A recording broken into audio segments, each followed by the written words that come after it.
Hey there, Screen Beans. It's Rachel here to let you know that this episode was attacked by the technical difficulties goblins.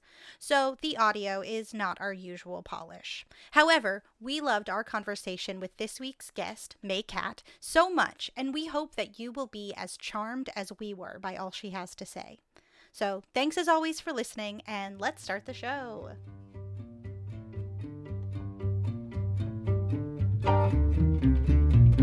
I've got the looks and the charm of an old movie star. Cary Grant, if you will, so I find it bizarre that this girl should refuse to step into my car. She must be shy, she'll come around, it's just a matter of time. Aurora, Aurora. Hey there, Screen Beans, and welcome to Screen Snark, a podcast that celebrates all of the shows that are in our eyes, on our minds, and in our hearts. I am Rachel Corky Shank. And I am Mae Catt Stormageddon. What's up, Matt? What's up, Rachel? Not too much. I've seen so much of the inside of my house. Yeah, I don't think I've gone outside at all this week. And usually I try and get outside at least once, but this week, no, I just didn't care to. I stayed at home. Listen, I had enough beer to see me through a full 7 days, and I was like, fine, I'm good. I'm very impressed. And tomorrow, I do need more beer tomorrow, though. That's a lie. I did go outside for 5 minutes today to buy more coffee because we were running low on coffee, which is my essential beverage of choice. Yeah. But yeah, no, I hate the outside. It's where the danger virus lives. It's where that nasty invisible fiend lives. Yes. It just wants to ruin our parties and make us feel bad. But I do know for a fact that no one came here to hear us blabber on about our quarantine. No, of course not. You've come here for a distraction from that. Well, you're in luck because I have met over the internet in these weird dark times an incredible writer, human being, wonderful new long distance chum. Welcome to Screen Snark, Mae Catt. Welcome. Oh, thank you guys for having me. I'm very excited. We are so happy to have you, and I'm so excited to talk about all of the stuff you've done writing on. I've been reading up on you, as it were, and you've worked on some of my favorite movie properties, and I'm very excited to talk about that. And we will get into that. I'm terribly flattered. Thank you. But before we get to that, we will dive deep into your writing career and the kinds of things you've worked on and the kinds of things you like to work on. But as always, at first, I can't talk. What is wrong with me? It's fine, Rachel. Just leave this all in. It's fine. Listen, everybody likes that raw, good human quality. Exactly. Are you spoiling a show for your wife? We're all so tired. Is my phone going off? They love it. We're people. It's true. It's true. I put my jumper on one leg at a time. It's fine. That's how it works. But we are going to dive into what we've been watching. And I bring something interesting. First, my honorable mention is Scrubs. I'm watching Scrubs from the beginning, and Beautiful. I'm listening to Real Fake Doctors, Real Friends, which is Zach Braff and Donald Faison's Scrubs rewatch podcast, which they started a little less than a month ago, is now ramped up to 2 episodes a week. They've been having guests on like Bill Lawrence, John C. McGinley, Judy Reyes, and they plan to have more. It's been a delight. Listening to the two of them celebrate in the show and getting to re-experience one of my favorite shows of all time has been wonderful. They bring a fan on every episode to ask a question. It's great. If you like Scrubs and you like Zach Braff and Donald Faison, you need to listen to this podcast. But that's not what I'm bringing today, because as we've agreed, if you've seen a show before and you want to bring it on this show, Rachel and I have agreed we have to watch all of it first. Yes, you have to finish it because the finale is hindsight. Right. And also, if I didn't finish it, it's all I'd ever be talking about, as I am almost always watching Scrubs at some point or another. Exactly. We will further call this the Golden Girls rule, because boy howdy, have I tried so hard to talk about the Golden Girls, and I haven't finished it yet. Yeah. For months now. But How many seasons is the Golden Girls? 7. Yeah. 7 glorious, it's a beautiful doable number. Season. But also, I will watch it and, watch a lot of it. And then once it gets close to the finale, I'm like, but if I watch the finale, then the show's over.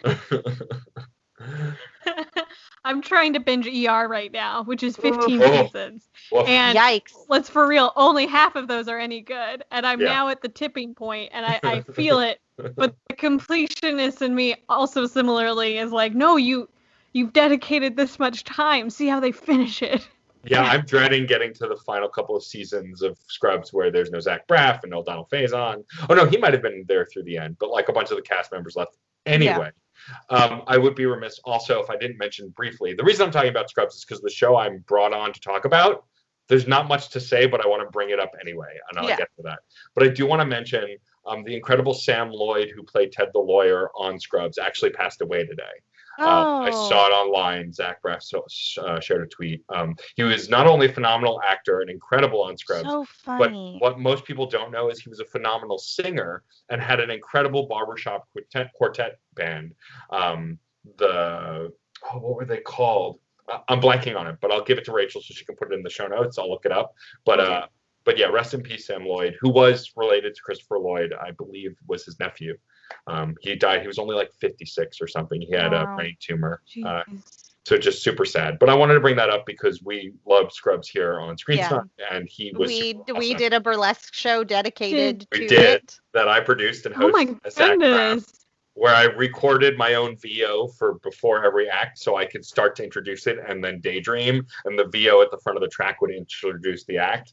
I'm a crazy person. That is spectacular. Yeah, did his barbershop quartet appear in Scrubs? Because I know his character had. Oh wow, that's fantastic. The Blanks. The name is The Blanks. Thank you. I was like something very working class in its naming. It was The Blanks. So if you haven't listened to the Blanks records, go check them out. But yeah, they're great. When the episode where they sing Charles in Charge on the show, that's his actual band in the show. That's awesome. Fantastic. But enough about Scrubs. The show I watched that I brought here, because it was a miniseries that is complete and that I was obsessed with, is called Devs. For those who don't know what Devs is, which is me. Devs is a miniseries on Hulu that was created by the same guy who made Ex Machina, the movie with Oscar Isaacs about an AI or an android or an artificial intelligent woman or made to look feminine anyway, and the craziness that happens while he's in this bunker with this mad genius. Hard sci-fi. And all up in your business. Devs is his fault. It's not related. I don't think they're connected in any way, but it's a 8-episode miniseries that was exclusive to Hulu that stars Nick Offerman as this like kind of eccentric tech billionaire who started a tech company called Amaya after his daughter died and named it for her. And the show is about this secret project he's working on called Devs and a lot of insanity that ensues as a result. I don't want to give too much away because it's a really brilliant show that relies on like ridiculous science that's all feasible and realistic to a degree. But it's also got Alison Pill is in it, Jin Ha is in it. The lead is Sonoya Mizuno, who was also in Ex Machina. It's a giant mindfuck, the whole show, and it's really good. If you're a fan of X-Files and Twin Peaks and Doctor Who and like other shows that subvert the narrative to like make you think and make you kind of also feel a little bit like you're crazy, this is that kind of show. It's created by Alex Garland, and yeah, it's absolutely brilliant. And typically, like on Screen Snark, when we bring a show, we'll give it a kind of deeper synopsis of the plot. But if I go beyond what I've just already told you, it kind of ruins a lot of the like just saying that crazy pants stuff happens is a spoiler almost. But if you know the legacy that the show is coming from, you kind of expect that. But yeah, it's on Hulu. Definitely go watch it. I loved it. I watched it with my spouse. It was absolutely phenomenal. And like, it's one of those shows that after it ends, you just go, what did I watch? Like, I can never get enough of those kinds of shows because they kind of leave a lasting impression. Also, it does incredible stuff with scoring and music in a way that like several intros to the show are dialogueless with just scenes playing out with music over it. What? And like it's not like, and sometimes the dialogue is muted, but for the most part it's just stuff is happening and you can figure it out without hearing dialogue, and there'll be some music playing and then it'll show the devs like opening screen and then go into the actual narrative. Brilliantly done. Wow. Who's in it? So the cast is Nick Offerman, most famously known for, of course, playing Ron Swanson. Sonoya Mizuno, who's been in Ex Machina. She's been in a bunch of stuff. She was in Crazy Rich Asians. Jin Ha, who's a relatively newer actor. I've seen him in a few things. And then, of course, Alison Pill is a major person in it, and she is phenomenal. And actually, Zach Grenier is also in it, who is like a character actor who you might not know by name, but the minute you see his face in this, you'll be like, oh, I know that guy. He's been in everything. And then like the rest of the cast is phenomenal too, but these are the ones that come to mind. But yeah, so definitely check that out. If you have Hulu, you can find it there. And then send me DMs once you've watched it and scream at me about how ridiculous it is. The good old DMs to talk about shows that we were unable to fully talk about on this show. Yes. I love our Discord server for that. Yes, totally. You're definitely not the first person to highly recommend this to me, so I'm very excited to. You were the one. You're the one. Now I will. Yeah, you will. Have you seen Ex Machina? Have you watched Ex Machina? Oh yeah. Okay. I adore Ex Machina. Yeah. So if you like that, you will love Devs, because it's the same kind of thing. Yeah. God, Ex Machina is a movie I haven't watched since I saw it, and every time I think about watching it, I get like 20 minutes in and I'm going, nope, can't do it. I can't watch this thing again. It's too much. It's great. I love it. But it's too much. I love crazy, sexy Oscar Isaacs. Like, he's always sexy, but like being that level of insane in that movie adds something to it. Yeah. Okay, not to derail this show way too much, and I don't really want to talk about this movie at all. I just don't know if you've ever seen it, but have y'all seen Sucker Punch? Yeah, of course, absolutely. Yeah. I like how you said, "Oh, of course." Unfortunately, yes, I have. Woof! Like, I hate so much that for me, that is my first like Oscar Isaac recognition. Wait, I'm just like, who is he in that movie? He's like the like young, sexy doctor. I think he's like Dr. Blue or something. Yes. I'm sorry that I have burdened you with this because this has been what I have carried with me all through Star Wars, all through Ex Machina, all through all of it, where I'm just like, oh, you are that really awful doctor who did awful things to his female patients. Yeah, that movie. I have luckily blocked out most of that movie, but goddamn, no, you're like uncovering a deep-seated memory where I'm like, no. That movie, I wish didn't exist, but that said, had an incredible soundtrack, and also like it kills me that was a lot of people's first introduction to John Hamm in that movie. Yeah, and like I love John Hamm, he's great and everything, but like that was his first film role, I think. Like, he'd been on TV at that point, but I think it was his first major film role. And like, woof, that movie.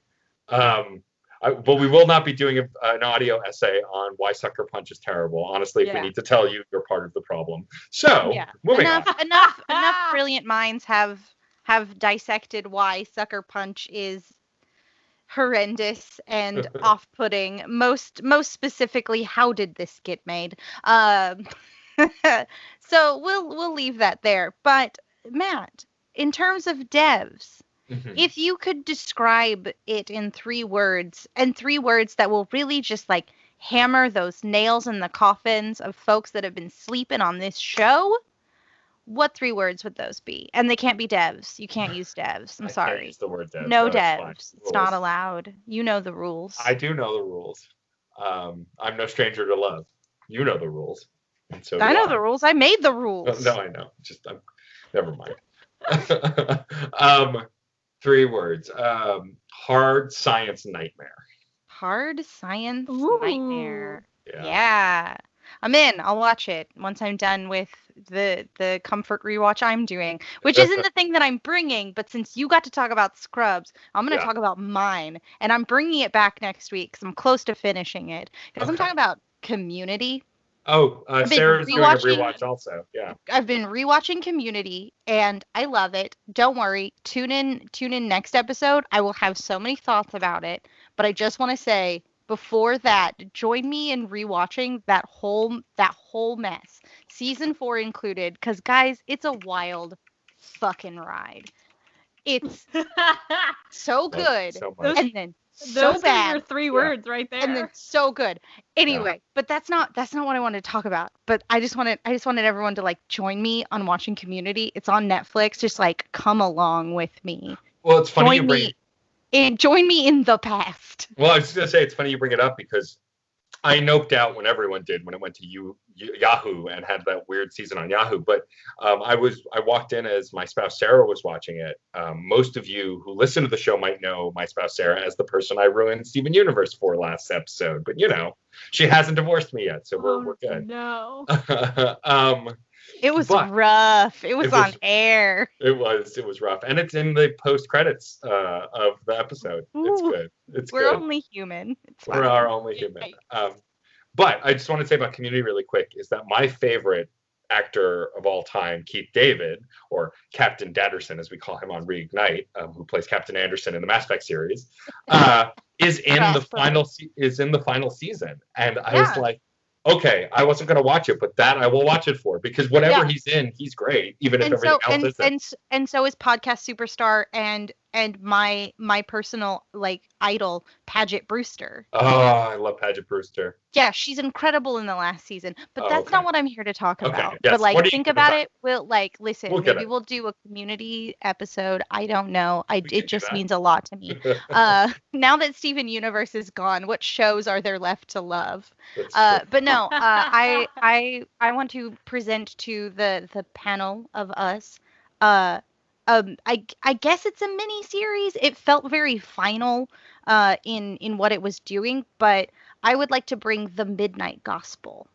I've heard of this. It's a new Netflix show, right? Which is the latest animated series, like co-created by Pendleton Ward, who, of course, you all know, listeners, made Adventure Time. Right. Hi, the guy who did Adventure Time. You probably love him. It's cool. We're all nerds here. But he collaborated with this podcaster named Duncan Trussell, who was working on a show called the Duncan Trussell Family Hour.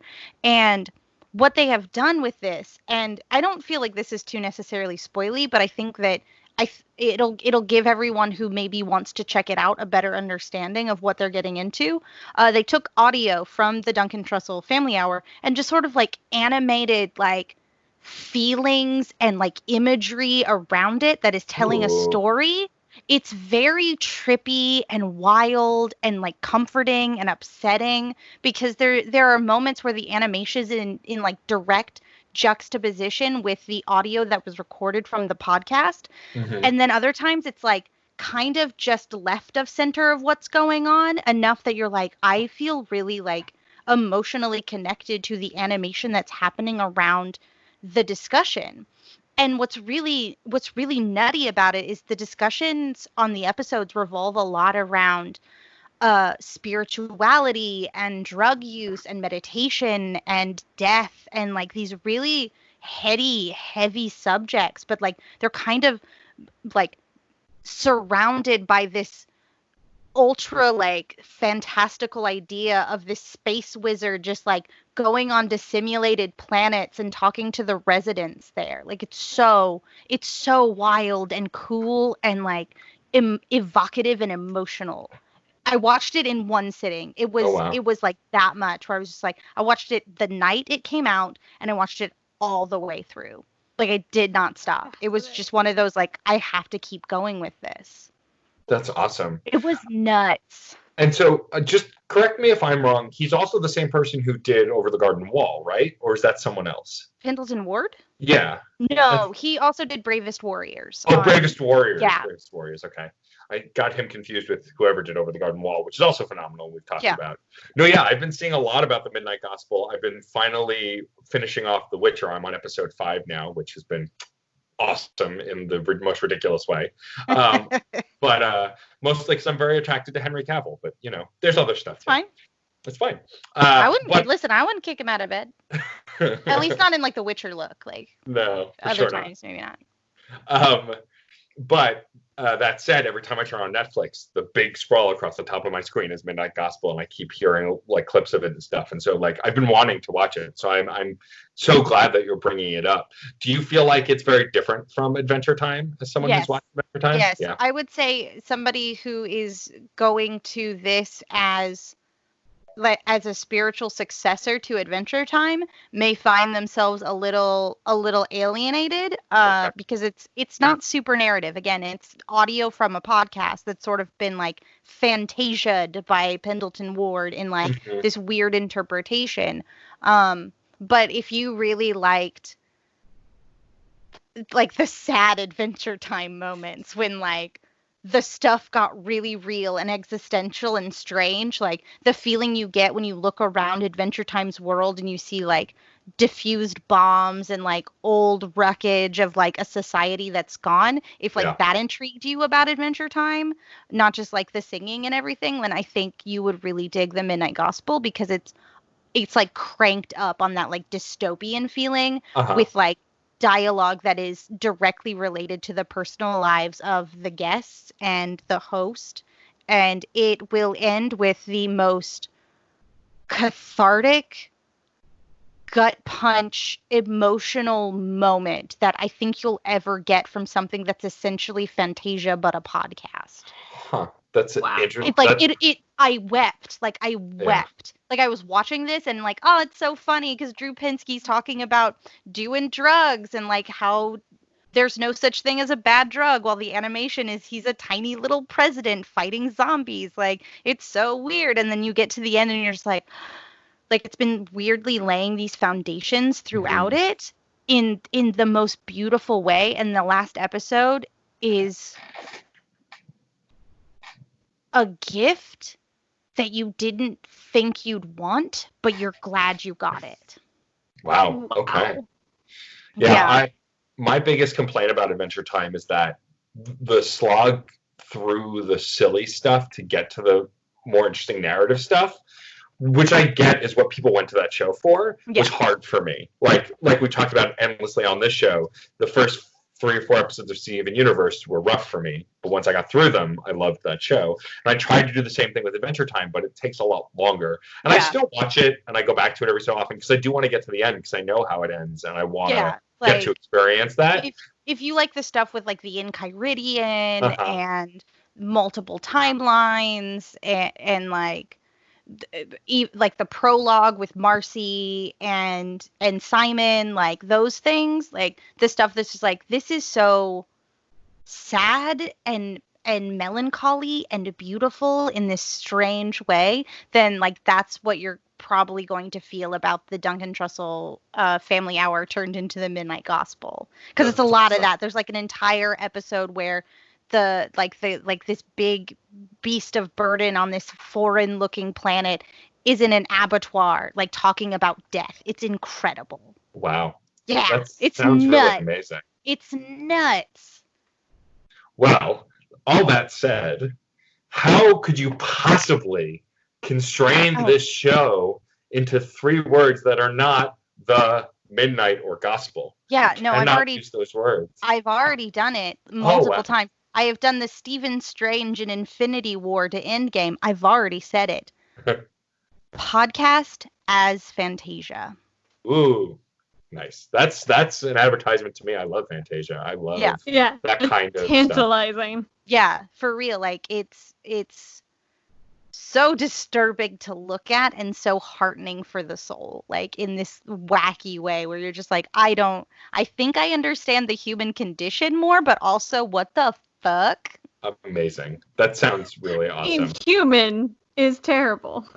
I mean, where's the lie, really? Where's the lie? It's sad and hard. It's also beautiful, but And sometimes you get to do drugs and meditate, and that's awesome. But a lot of it you don't. Well, moving on. Our incredible guest, Mae Catt. What have you brought us? What is the most recent thing you have watched that you wish to chat with us about? May I also have an honorable mention? Absolutely. Go for it. Honorable mention will be 1979's Alien. Amazing. Because I deep dove into replaying Alien Isolation, which prompted my fiance. Oh, it's so good. It prompted my fiance and I to rewatch. Oh, dude, like I don't know what happened between the version of me that played that game like a few years ago and me now, but I'm just walking around with a flamethrower. I'm ready. I got this. If he shows up, it's fine because I've got the flamethrower. We're good. Nice. And like, I don't know if you ever did this, but like once you hit him with the flame, if he's not like near an exit point, he'll just kind of stand there and stare you down, and he'll slowly start walking towards you. And I'm just like still with the flamethrower, like, not today. This prompted us to watch the original Alien, which just reminded me, like, of course it's a franchise I absolutely adore, but then watching Alien this round really solidified it to me, like, oh, this is like basically a perfect movie. Yeah. There's few perfect movies, particularly for me. Like, I'm not a big rewatcher. I don't generally rewatch things, but like Back to the Future, Psycho, and now Alien, I'm like, these are movies that I can just watch whenever. So Alien gets an honorable mention, and Alien Isolation gets a honorable mention. But what I bring to you today, my good friends, my good podcast friends, is Danny Boyle's Frankenstein, which was a stage production that has been filmed and is released on YouTube for a week right now. And this production, it's amazing. It's amazing. This production in particular stars Benedict Cumberbatch and Johnny Lee Miller as the monster and the doctor. And apparently every other night of the production they would switch roles. So they on the National Theatre YouTube page, they have both productions where Johnny Lee Miller's the creature and the Benedict Cumberbatch version. So I urge you to immediately like turn off this podcast when you guys are done. Wait, you're like, it's midnight where you guys are. Never mind. But you gotta watch this as soon as you can. Sure. I will. Yeah. It's a production that I think was only in London, and when this came out, I must have been like 23 or 24. There was just like, it was absolutely impossible for me to see this. But when it came out as the filmed version in theaters, I immediately jumped on it. And I think I ended up seeing it like back to back. Like day one, I saw it one way. The next day I saw it the other.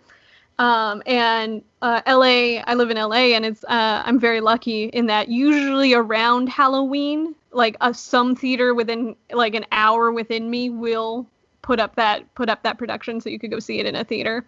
But now it's on YouTube and everyone can see it. And I'm a huge Frankenstein fan. Like I like to say my Twitter handle or my Twitter bio right now is I write cartoons and horror movies. And I would say a big part of my education of horror movies was the Universal monsters, which led into the classic novels they're all based on. And, Dracula's a classic, but Frankenstein's the superior book of all of them. All of the books of all the monsters. Absolutely. Without a doubt. Yeah. I read that in high school, and I was like, and she just made this up at a party? What the fuck? You're telling me an 18-year-old girl created science fiction as we know it on a dare during a stormy night somewhere in Geneva? Probably before the orgy. It's what? Before and after the orgy. She's like, I was just really thinking about it, like the whole time, like the whole time. It's like, yeah, no, it was a good idea. It was a good idea, but we like did it. Like, what? She's like, yeah, I know, I get it. We do that all the time. This is a landmark, though. No, shut up and listen. Now shut up. Now put your junk away and shut up. Now, the tragedy I think of Frankenstein is that it's never had like, I guess this is true arguably for Dracula as well, but it's never had like the perfect adaptation. it's the 19. I'll always love the 1931 and 35 version, but it's not necessarily correct. Yeah. And while Danny Boyle's Frankenstein isn't like a page for page adaptation, it definitely is the closest encapsulation of the soul of that book that I've ever seen. And it, for one, takes it entirely, well, not entirely, but like 90% of the play is from the creature's perspective. And as just like a teaser, I'll tell you right now, the first 10 minutes are just the creature being born and teaching himself to walk. And he has no speech. He's a newborn babe just crawling around the lab, covered in his own birth goo, learning how to walk.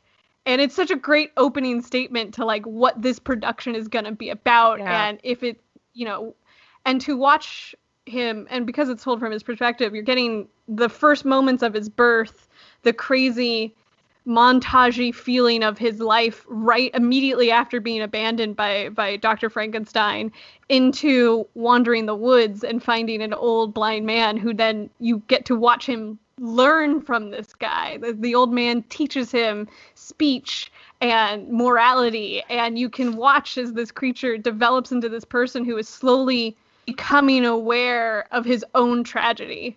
And you're watching him put the pieces together of realizing I was abandoned and I've done no wrong, and wrong continually happened to me, and all I want is to not be lonely.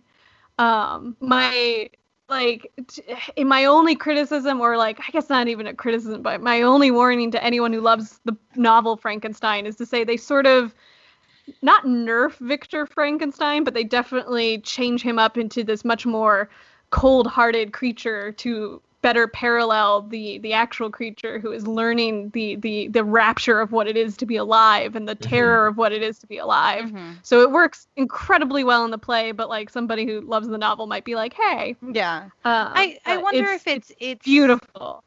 It's sort of like a way to course correct the cultural discourse about Frankenstein and his creature. Just like we've seen so many adaptations of the Frankenstein narrative where the creature is this abomination, this unholy mess, like not a man made by man, but like a speechless, lumbering, bolt-necked entity that has no personhood. And it's sort of like trying to like highlight that side of the novel by sort of bringing about more like negative energy toward Dr. Frankenstein. Absolutely. And like at one point, the moment that really hits me every time I see it is there's a moment of clarity that the creature has where he just says like, I did not want to be a bad person, but circumstances made that happen. Like I never asked to be born, and I never asked to be born this way. Yeah. But the world turned me into this, and like it's so like to have him be aware that what he's doing because he basically promises revenge against Dr. Frankenstein and starts to dismantle his life bit by bit. And the way they depict is like the creature is completely aware that what he's doing is the wrong thing to do, but he is so desperate and out of options that violence is the only language that he has learned gets results. Yeah. And it's so beautiful, you guys. I will say before we rapid things up on it, there trigger warning, there is some sexual assault in the second half of the play. There's no intermission, it goes right through, so you'll see the moment it's coming, or you'll feel the moment. Just please be warned and skip it if you must. I have one question before we ask you your 3-word review. Since Johnny Lee Miller and Benedict Cumberbatch switch roles every night, and you've, I assume, watched both, right? Yes. Do you have a preference? Do you prefer them in one role or the other? Or do you think both are equal? My preference is definitely Cumberbatch as the creature. Okay. Doing some, because, I'm a fangirl, so when I like something, I really deep dive into it. And in my deep dive research, apparently Johnny Lee Miller had just, his son or his child had turned like 2 or 3 when this production was happening. So he bases a lot of his performance on his toddler. Mm. And this brings very interesting results, but I hate children. So I definitely like the Cumberbatch version, which is, of course, coming from the same place because they are depicting the creature as someone who has just been born. But like, there's a little bit more subtlety and nuance that I enjoy. And I think Johnny Lee Miller kills it as the Doctor anyway. So like, I definitely prefer that version. I recommend both just so you can also have your favorite. Okay, awesome. I like that. Well, if you had to summarize the National Theater's viewing production of Frankenstein, Mary Shelley's Frankenstein, without using the words Mary Shelley or Frankenstein. Oh, They're no. all off the table. Off the All table. right. How would you sum it up in 3 words? I mean, my 3 words before Mary was taken off the table was making Mary proud. Making Okay. Mary My proud. backup I'll was- take it. I'll take it. My to be backup honest. was, okay, you're good? All right. Yeah. No, I'm No, for I'll it. allow it. I'll allow Yeah. it. I'm pretty sure the Thank title you. is Frankenstein. So The title is Frankenstein. You're right. yeah. I'll Okay. take it. Taking the author's name out of it, then I have to go back and redo my Emma because I said That's true. Austin in that one. That's true. You can't take authors out, especially when we're adapting their works. Fair enough. Fair enough. Well, that's awesome. I'm really excited to actually go watch that because I'd heard about it and then it kind of fell out of my brain. And so I had no idea this was a thing, so I'm very happy to be made aware. I've already Oh, opened. baby. I've already opened the YouTube page. I have the tab open. It's ready to go for when we're done. So, but now we move on to the portion I'm very excited about, which is to talk to you, Mae Catt, about your work. You are a writer, you are an editor, you are a director, you do a ton of different stuff. You've done your own shorts, you've worked on cartoons and TV and horror. My first question is actually about Marvel Rising, because it's a thing that I feel like people are sleeping on, and it's a shame because I think it's brilliantly done. And my favorite TV short that they released on YouTube is yours, which is the Battle of the Bands. Aw. I loved that one. And what I loved about it was, and what I want to ask you is, you know, Marvel Rising focuses on a lot of young women and a lot of young heroes. And when writing those characters, especially with like Spider-Gwen, who had just been a huge success in you know, Cyberverse, did you feel this obligation to depict these characters in a certain way because you had this creative control? And like, how important was that to you, especially since it's young women and you're a woman and you're writing characters that other young women will identify with, and even young men? Like, what, like, was there pressure to be true to these characters when you were writing it? Well, it's interesting because it was serendipitous. At the time that I got the job to write Marvel Rising, I was also sort of, I would say, in the middle, in like the second act of my own personal journey of accepting my own like femininity.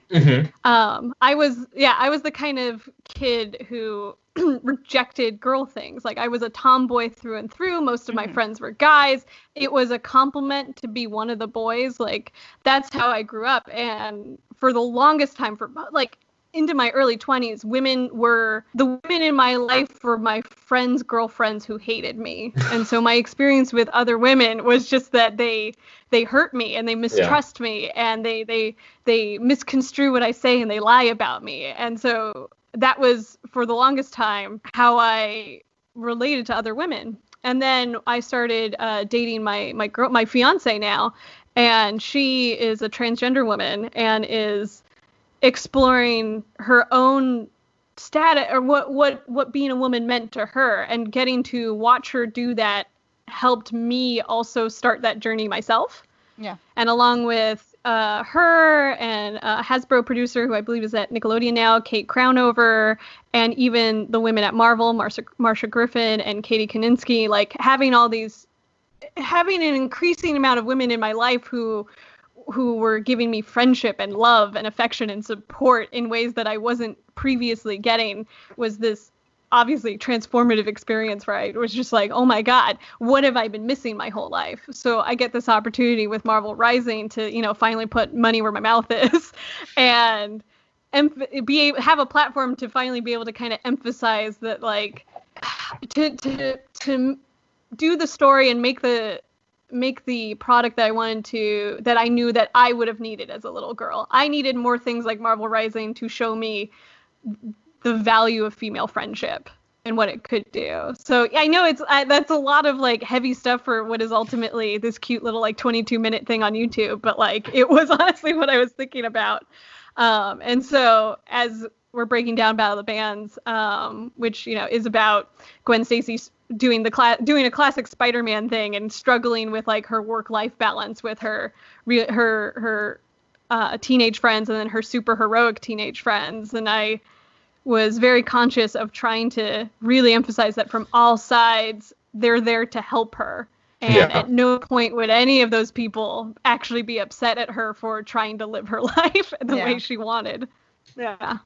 That's awesome. That's really cool. And I have to assume, since you've worked on so many nerdy properties, that you are a big nerd. I mean, like we commented earlier, Ghostbuster stuff. So, like, was there a bit of a freak out being able to take the reins on a Marvel property? Are you a long-time Marvel fan? Oh, yeah, no. Marvel was I always gravitated towards Marvel. There's an amazing story about me meeting Spider-Man at, like, Marvel Mania, which was a restaurant at Universal City Walk.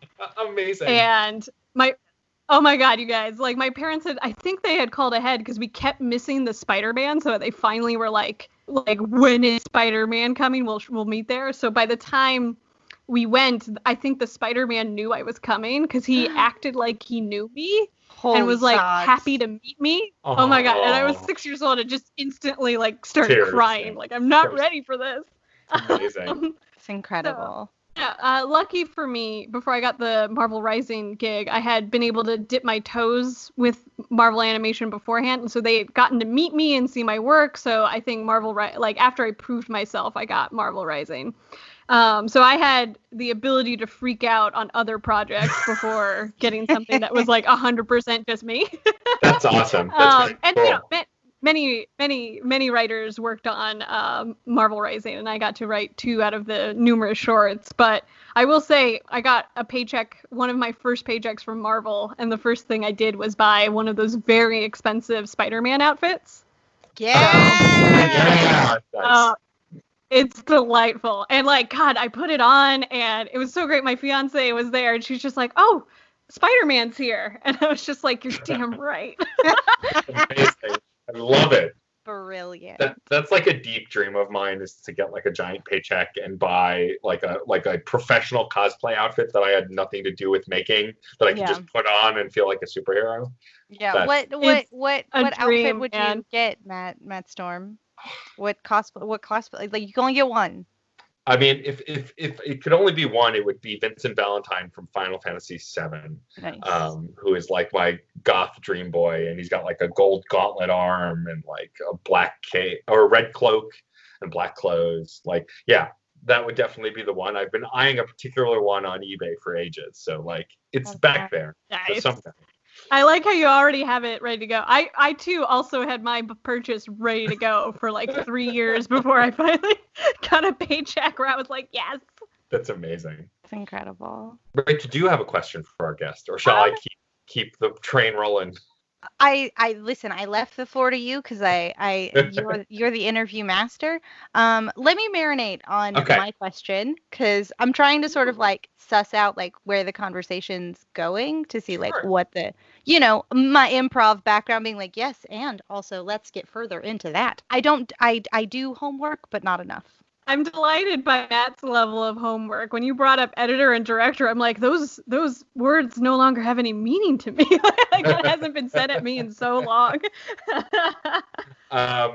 Well, if I am to continue taking the floor for questions, yes, I do want to talk about one of your more recent works, which is on Transformers Cyberverse. I am an old school Transformers fan. Like, we're talking 80s movie and beyond. Fabulous. I just like I've loved Transformers for so long, and I've had a lot of favorites, but my favorite Transformer, and it's telling as a DJ, will always be Soundwave, because he turns into a cassette player and has set animals. And so, like, as a music nerd, he was always my favorite. Although now he would have to turn into some kind of like MP3 player, I guess, on a modern show, because nobody knows what a Walkman is anymore. But since we're talking about Transformers and you've written on Transformers Cyberverse, I wanted to ask, Do you have a favorite Transformer, either Decepticon or Autobot? I mean, I've been asked this a lot, so I don't want to repeat myself, but I'll just say, I'll get him out of the way. Starscream, get him out of the way. But I would love to talk about Soundwave, because I, too, love Soundwave. And he's heavily featured in season 3, if you ever deep dive into our show. But the thing that attracted me to him was that he had not only the animals, but he had 2 little dudes who lived in him. And I think my brain, because I got onto Cyberverse with it was more than a cursory knowledge of Transformers, but it definitely, like, G.I. Joe was my fandom, not Transformers. Right. So I was a little bit, like, there was a little bit of catching up. So when I finally saw Soundwave and his 2 little dudes, my brain instantly was like, oh, he's a father. And I know that's not necessarily the relationship. No. But in the room, I was just constantly pitching, we need to get the cassettes. I want the cassette babies. I want Sound Dad and the cassette babies, which might have been not the best language to use in the room, but I was like, this is what I want. But we did get Laserbeak in the show, which I'm incredibly happy about. That's amazing. Also, Soundwave, well, what did you say? Soundwave and the Tiny Babies is the name of my... I called them the... Excellent.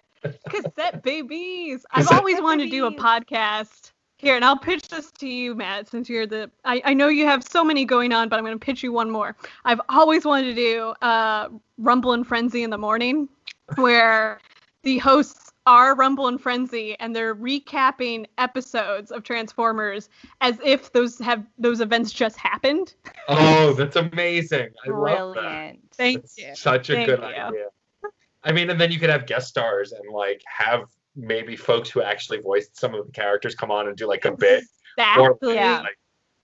Or yell at them to stop being so loud, like Starscream just, like, freaking out, like, shut up, what are you doing? Absolutely.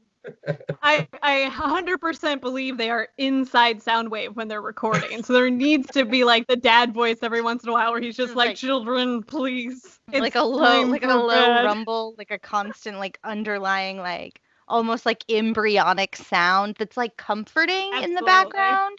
In the same way that, like, Hello from the Magic Tavern has, like, tavern sounds in its background, but, like, this is, like, really pithy and quick, and it's just, like, all of a sudden you hear, like a really muffled, like, boo, boo, and you're just like, ugh, Dad's at it again. Yeah, totally. You hear a Transformer noise, and it's like, there goes Ravage yet again. Ravage. What is up with that dude? My next question is, when writing for nerdy stuff like this, like, you've also written for Young Justice, and the episode in particular, Another Freak, is just such a great episode of that show. Oh, thank you. Like, clearly there, and talking about, coming to terms with your gender and learning how to live, like, writing an episode like Another Freak, I imagine having tender moments in those shows, or even in Marvel Rising and other stuff, you must pull from actual life, right? When you're writing, do you pull from personal moments to help you create those emotionally impactful moments in the things you write? Oh, yeah, absolutely. I mean, like, the old adage, write what you know, is not necessarily about, like, literally what you know. Not like literally what are you doing, but write what you know, even emotionally and mentally. Mm-hmm. And it's interesting because Young Justice was my first actual script for animation, even though, sometimes they come out in a different order than you write them. And Young Justice was like, I think I wrote it when I was like 24, thereabout, but I had to be like, I'm writing a high school episode. Oh no, I'm writing a high school episode. Like, but just back to high school. I take, as you can clearly see by my very soapboxy speech about infusing a little 22-minute Marvel Rising cartoon with, like, this intense message. It's true for everything I do.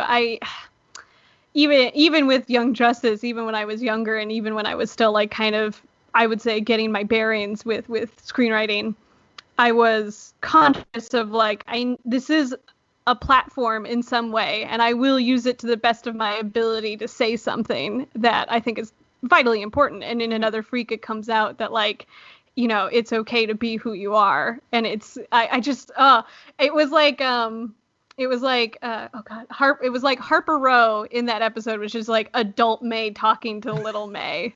Oh, Very Yeah. much so. That's amazing. That's awesome. Yeah. that. And But you I know, it helps too, like, it also helps if you don't necessarily know the characters very well. Like I'm as I've said, I'm a huge Marvel fan, and again, like you can't be alive and not know about DC superheroes as well, or you can't be alive and be a nerd. So I understood these characters, but I hadn't really like met them yet formally. Yeah. And to be able to use emotional shortcuts of like projecting your own experiences onto them does a lot of like work to get you to understand them quicker. You know, as long as you're, of course, being true to who they are and what their origins are and their place in the story. Well, yeah, that's the thing about that was brilliant about Young Justice as a series, and I'm glad that it got to continue, is that it didn't always portray those characters the way we exactly knew them. What made that show interesting is that it broke outside those boundaries to let us to get to know Superboy in a different way. Like, he was just considered this kind of meathead clone. There was some emotionality to it, but like, unless you deep dive the comics, you didn't really know. And like, even with Cyborg, and like, my knowledge of Cyborg for the longest time was the Teen Titans cartoon, which I loved and is great, but it's not the same as Cyborg in this, or Cyborg in other more modern properties, even, or Doom like, Patrol. Yeah, what a different Cyborg. Yeah, and I love that DC, while they don't ever always do everything perfectly, they are pretty comfortable about letting their characters be different. Mm-hmm. You know, whether you liked or didn't like the newer Justice League movie, the characters were different. Like, and it was, you know, and while there were a lot of issues here and there for whatever reason, at the end of the day, they were different versions of those characters. But I think as characters still worked pretty well, even if other stuff didn't necessarily sync up. And I think that's something that DC does a lot more than even Marvel does. And I love Marvel. Yeah. But a lot of Marvel's characters, and Rachel talks about this on her other podcasts a lot, are kind of in a box. And they present the illusion of Yeah. Do you mean in the cinematic universes or in their comics as well? Cinematic universe mostly, and the cartoon. Gotcha. I'd say in the comics there's more diversity for sure, but I feel like because the movies have to go a certain way, there was this big plan that may or may not have existed since the beginning. It didn't. You know, they want to keep, there's a level of consistency, and I appreciate that, because honestly, the reason the Iron Man moment in Endgame strikes the way it does is because of that consistency, right? Yeah. But what I loved about Birds of Prey is that these are all characters that I'm familiar with, but they portrayed them in a different way, except for Harley. Harley was picture perfect, but like, that's Harley. But like, the rest of the characters were very different from their comic book versions, and I loved that about it. Like, I loved that they take those risks, and Justice League, Young Justice, and Justice League Unlimited, and a bunch of their cartoons have always taken those risks too, and I think it's really great. Yeah, I think it's DC has had a lot more incarnations in our audiovisual medium than the Marvel characters have. So they've had a lot of time to be like, well, Batman's going to be this hyper gothic looking Tim Burton joint. Now he's gonna be this like gritty, realized, like, what if Batman in our time like look. And I think there's so much more that they can do because they have shifted so much, at least in like cartoons and movies and stuff. So like, I get like, and it's very exciting to be like, oh yeah, a different take on this like sort of archetypal character of the Batman. You know. My last question that I have, and then we'll go back to Rachel, see if she has a question. And then I do have a question, and I wanted to save it till the last one. Okay, so my last question is, as someone who's had their hands in a lot of nerdy stuff, is there a nerdy property that you're not currently writing that you would love to write for? Is there like a dream project you'd love to write for? Damn it, that was my question. Did I just steal your question? That was my question. I was gonna be like, pitch the thing you want to pitch. Well, so I'm taking Matt's question, like, what would you like to, and like taking it to the next level, like, pitch it. Elevator, okay, cool. Elevator us. No. I always have 3 answers for this question. The Universal Monsters, just all of them, give them to me. The Shadow, And Ooh. the one I will pitch, because it's the one I'm most comfortable pitching, will be G.I. Joe, and more specifically Cobra. And to pitch that show, my favorite version of G.I. Joe is definitely the original cartoon, which succeeded in being incredibly, like, the banter between those characters is just phenomenal. And, like, even as you're, like, a kid, you understand who everybody is instantaneously. But the original cartoon also had this level of just absurdity that it embraced wholeheartedly. There's a clip going around right now of, like, how Snake Eyes, I think this is in The Mass Device, which is, like, technically the first, like, movie, or maybe it's Weather Dawn, whatever. And it's Snake Eyes having to disguise himself, but he doesn't take off his mask, and he just puts on this beautiful, like, cheetah print-esque dress, and he emerges with this singer as they go to fight Cobra while singing and dancing. But then his wolf Timber also comes out disguised. It's so Amazing. beautifully ridiculous that to me will always be G.I. Joe will always be me sitting on the couch with my friend who grew up with the show, and me rolling around going, no way, no. That's crazy. So that's G.I. Joe to me. So I would love to do, like, an 11-minute, like, let's just pretend all of the 80s happened. It's canon. All the characters are still alive. Don't age them. It's just cartoon logic and magic. And they are, it's kind of, Cobra Commander got bored, wanted to be, strike fear into the hearts of the world again and attempt. I think he, like, retired on Cobra Island, but then is, like, getting mad that the world is moving on. And so he retaliates with Cobra once again, attacks the world in a cockamamie scheme that is so ridiculous that the U.S. military has actually no idea how to combat it because it's so weird. And they have to recall G.I. Joe out of retirement, and we can start the show from there. That's My amazing. kingdom to see that getting the team back together montage that would happen. Perfect. Just like, I'm hungry for that now. That's I great. would love it. Yeah, I'm a big. Oh, go ahead.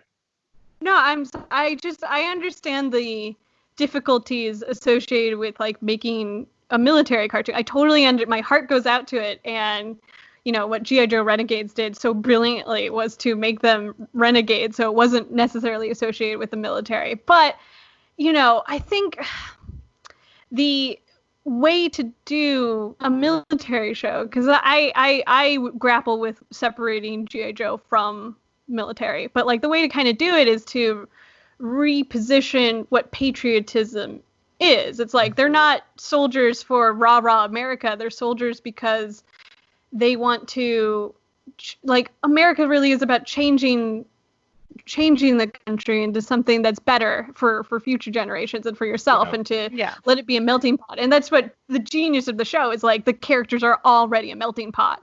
So if you can push that patriotism isn't necessarily, like, America's number one, but patriotism is the ability to see the flaws in America and try to correct them. Like, Cobra Commander can't see that. He can't see that the key to solving the world's problems and America's problems would require teamwork. He only trusts himself. That's why Cobra is a thing. That's why he separates and becomes his own island nation. So G.I. Joe must be the opposite of him and understand that it's only by coming together do you make the world a better place. Yeah, like not a lot about you guys. Yeah, G.I. Joe sort of represents, like, the idea of solidarity and coming together and working toward a cause. Yeah, for sure. And Cobra sort of represents, like, stubbornly holding in place, like, sort of a reactionary stance on, no, we're not great, but we were great, and we can be great again if we go backwards, you know, like that, the warring ideologies of traditionalism versus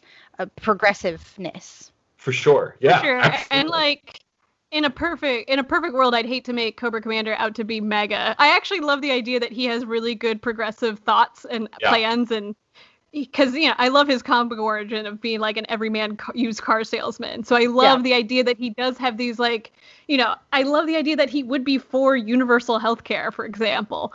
But it's just because he's such a terrible person that these good ideas can't be implemented. And so he just, like, takes it he uses force when you can't use force. He doesn't want to go about it the right way of patience and working with other people. He just wants to demand it, and here we are. But you're right. Cobra is standing still, but I would love to get away from that in a perfect world that I get to create.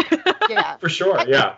I'd also say when I approach pieces of media that deal with like the military or like the police, I always just willingly suspend my disbelief and imagine that they exist in a more egalitarian society, like just off the bat, sure. unless it's like a direct commentary, like your Brights or whatever, where it's like this is we're the sheep dogs protecting the sheep against the wolves. Like any of that, it's just like you have gotten too real.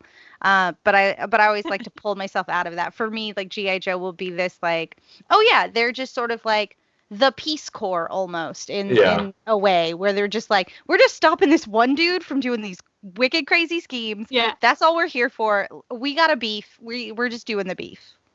Yeah. We are uniquely qualified for that one dude. for that one beef. They got it. Well, I also like that idea of what you suggested, like also showing the supervillain having not just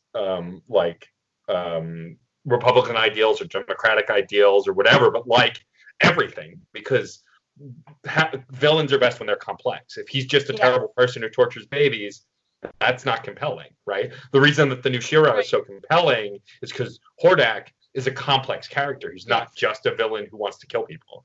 And so, yeah, I agree. I think your perspective on Cobra Commander is great. I just want to take a moment to remind everyone, because it was reminded to me on the internet very recently, and I blocked it out of my brain because it was so bad, that there was a G.I. Joe movie where Joseph Gordon-Levitt was Cobra Commander, and Destro was played by Christopher Eccleston, who the reason I remember is because someone shared the scene from the movie where Destro had been like badly burned and was going to die, and Joseph Gordon-Levitt injects him with nanite. You may call me Commander scene. Yes, and then injects him with nanite, so his face turns metal. It's just so horrifying and bad. It's so bad. And like I'd totally forgotten it was really a thing. Like I thought it was a fever dream I had where these actors I love did this terrible movie. But no, it's real. And we're an island sinks for no reason, because islands don't sink like that. But that's it. I ended up, when I went to go see the sequel to that movie, which is what, G.I. Joe Retaliation? Whatever. It's where Cobra takes over. Rise of Cobra? No, whatever. The Cobra takes over the White House. I went in with the one requirement of like, look, if Cobra Commander says one dad joke, I'll like it. And it's true, because in the cartoon, he's dad joking all the damn time. Yeah. And lo and behold, there is one scene where he does one dad joke. He looks at Destro, and he's like escaping super prison, but he's going to leave Destro behind. He looks at Destro, and he's like, Destro, you're out of the band. Explosion. And I sat in that theater like, God damn it, they got me. They got me. That made it all the way into the final cut, and I'm seeing it. God damn it. That's amazing. I don't know if I saw the sequel. I feel like I must have, but I blacked that out. If you want to get really high and watch them, you'd probably enjoy them, but otherwise, never watch them ever. Yeah, I mean, the sequel's better. It is, but that was a low hurdle to clear. Yeah. The first G.I. Joe movie definitely feels like there was a different script with a different name on it, and then they were like, oh, just put G.I. Joe on it, and we'll tweak it slightly. It definitely feels that way. Where the sequel at least, like, gets it, but, ugh. Now that I've poisoned the well with that, I think this is a good point for us to start wrapping up. Yeah. And before we sign off for the evening, we do have one final question for our incredible guest, Mae Catt. We do. But before we do that, we should do some thank yous. We should do some thank yous. Yeah, we got to. Because I have completely forgotten the order that the show goes in. What day is it? What hour? I don't know. It's okay. We do the thank yous. I got you. First and foremost, I would love to thank John Presnell for the use of the song Aurora off the album Fair Game featuring Stefan Remble. And I would like to thank the incredible Katie Bugg, who designed our wonderful logo that we have for the show that you see when you download our podcast. And I would like to thank the Certain Point of View Podcast Network for continuing to let us be part of the network. I believe at this point, do we have announcements on new podcasts that have joined? We do. A ton of new podcasts have joined the network, and we're really excited about it because they cover a huge swath of nerdy things. You know, we already have video games and movies and comic books covered, but we brought in a couple more new shows that cover even deeper things.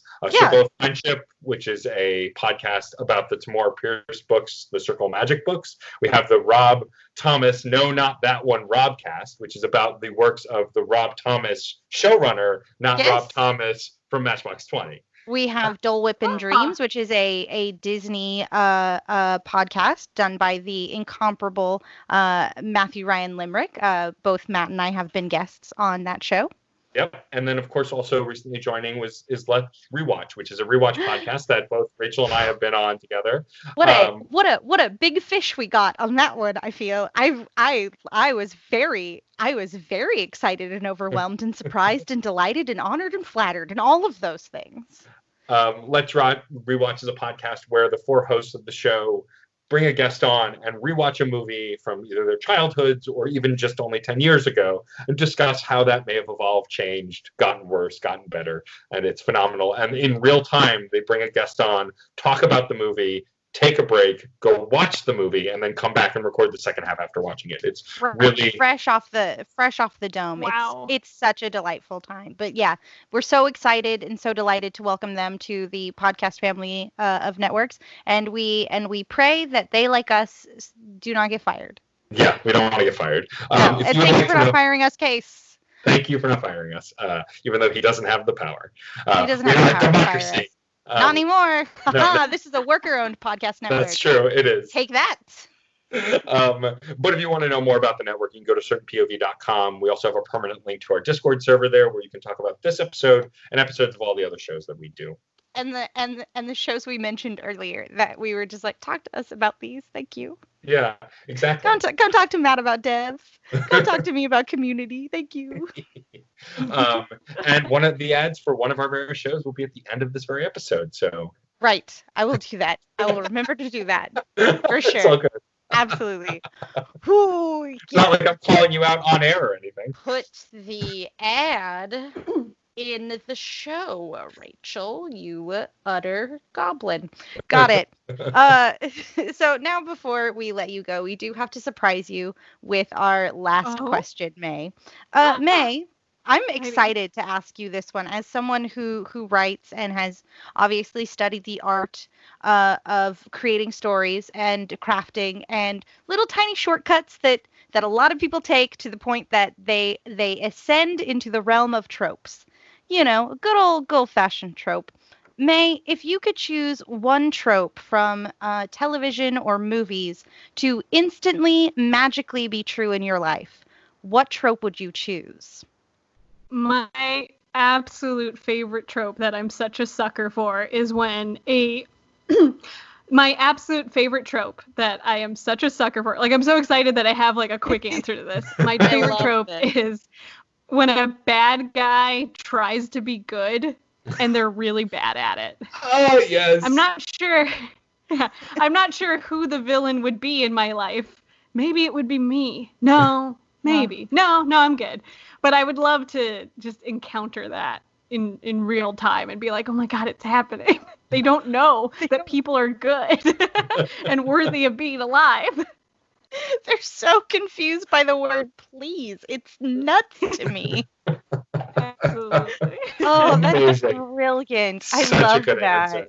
Oh, Mae, thank you so much for joining us on the show today. Thank you so much. This has been so great. Such a delight. Oh, thank you guys. This was so much fun. And, you know, like, during quarantine especially, like, this was so cool. Thank you. For sure. Do you have anything you'd like to plug before we bid our listeners farewell? Oh, sure. I'm on Twitter at Mae Catt. Yes, that's my real name. It's Maecatt. I've got a live-action horror short that's on Quibi right now. It's on 50 States of Fright. I wrote the Kansas episode. Holy and talk. I know you got cool. You got to download an app and all this stuff, but like, yeah, come on, it's cool. And also because it's quarantine and we're on a podcast, I am trying to start a new podcast with some friends of mine who are also up-and-coming screenwriters, Emma Dudley and Grace Waldschmidt. So that's just mostly us, not necessarily talking about the craft, but just talking about what it is to be a writer and kind of making it and trying to make it more and all this fun stuff. Oh, I love it. Does that that will be called... Yeah, that will be called the Weird Sisters podcast, and we've got an episode in the can, but we'll see. We'll see when it finally hits. I love it. Yeah, follow Mae on the social media to stay updated on when the Weird Sisters podcast is coming to your ear holes. Yeah. Yay. Awesome. Very we cool. did it. Another one in the bag. Another one in the bag. It's not that hard. Woo! This has been really awesome, and I've been a fan of Mae's work for a little bit, so to get to talk to you is really cool. So thank you for gracing us on our show, and I'm sure I will see you around the internet. But for now, we have to come to a close. I have to thank my incredible co-host, Rachel Quirky Shank. Oh, and I have to thank my incomparably talented and wonderfully kind co-host, Matt, a.k.a. DJ Stormageddon. And with that said, we will see you around, maybe at the movies, or at a couch somewhere. Bye, y'all. Bye.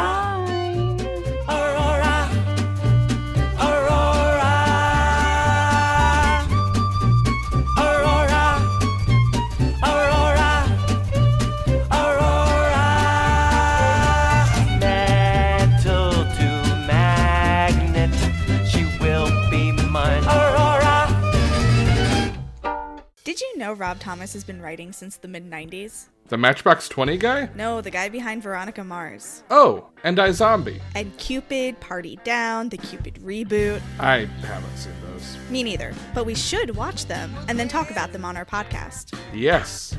We could call it the Rob Thomas. No, not that one. Robcast. Every other Tuesday with Alex and MJ. Find us at notthatrobcast.libsyn.com or wherever you download podcasts.